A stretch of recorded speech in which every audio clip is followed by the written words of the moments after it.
Hey guys, how's it going? Welcome to my video. Alright, so we're doing another pass lock video. If you guys have GM vehicles, GMCs, Chevys, Cadillacs, any vehicle with the pass lock system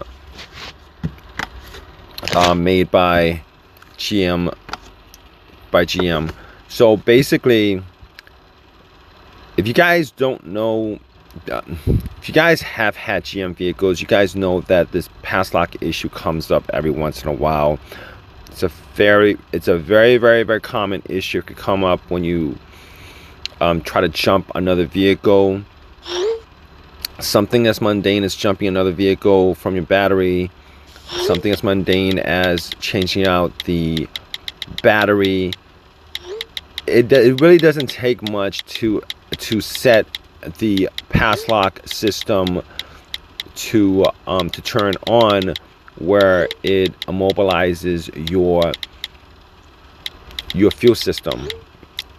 More recent GM vehicles, they have a system where it actually immobilizes your starter, where you have a no crank no start issue. Previous to that, you have a crank no start issue with a pass lock light.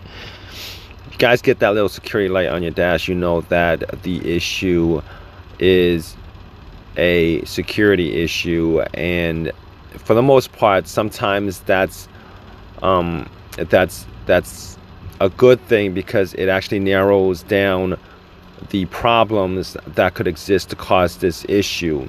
Now, without that, you want to make sure, okay, that you guys actually have that light on your dash, because these no crank no start issues can be caused by a variety of things. And I've done many videos where you guys could reset the pass lock system. You guys could do that. You guys could reset the pass lock system. You guys can take the positive terminal off the battery for about 30 seconds, put it back on. You guys could take the positive terminal off the battery and touch the battery terminals 2 to 3 times, 3 to 4 times, however times. You guys can take the key out of the try to start it, take the key out of the ignition. I've done so many of these videos. Definitely look at my other videos for there's bound to be at least I don't know, 6, 7, maybe like 7, 10 different ways so far. Probably a lot more of things that people have come up with to reset their system, to get the vehicle started, to tricks that's done. Sometimes it's physical with the key turning on and off. Sometimes it's putting the OBD2 reader in and just clearing the OBD2 codes. If there's no codes, they'll clear it anyway, and sometimes that works. Sometimes taking a fuse out, ECU, PCM fuse. There's just so many variety of things that people have done to try to fix to try to get the vehicle started. Now, this particular situation is another thing that I've come across. It's another hack or trick that I've come across. If you guys have this situation, this is a very easy thing to do.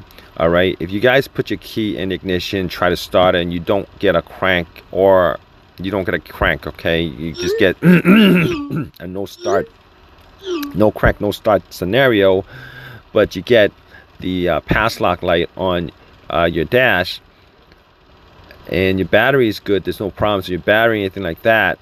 I'm going to tell you guys what you guys can do to try to get this your vehicle to start.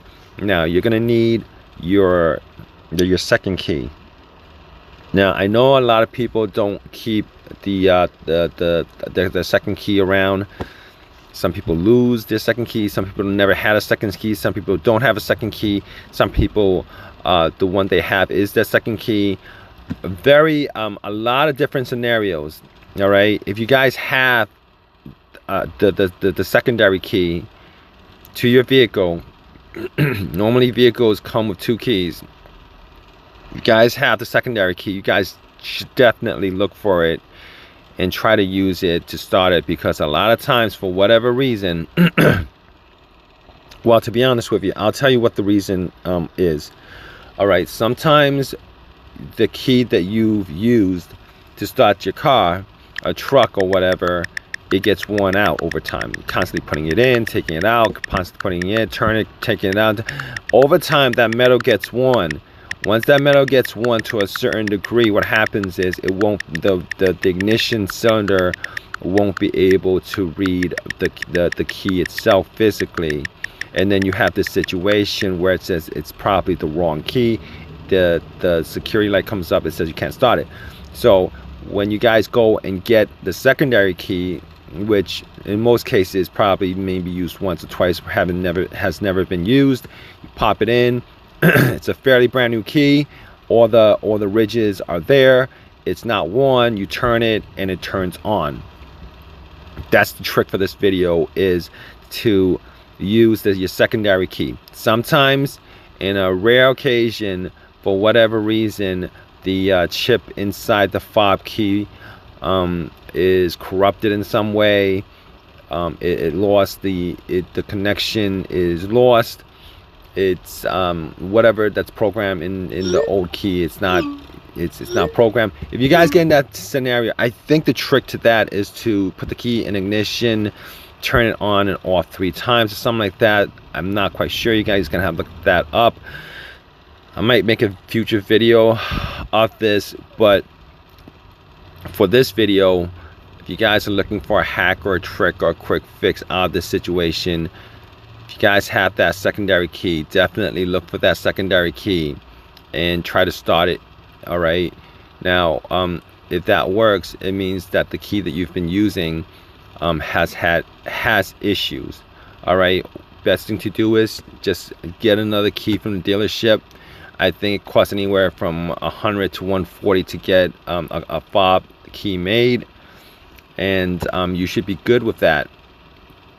But in any case, hope this video has helped you guys out. If you guys have any of your own personal tricks, there's bound to be a ton of other tricks or hacks for this system. If you guys have had them and it has worked, definitely feel free to leave a comment in the comment section. It might help somebody else out in the future. Please subscribe, please give me a thumbs up, all that good stuff. Appreciate your time, all right, guys. Take care.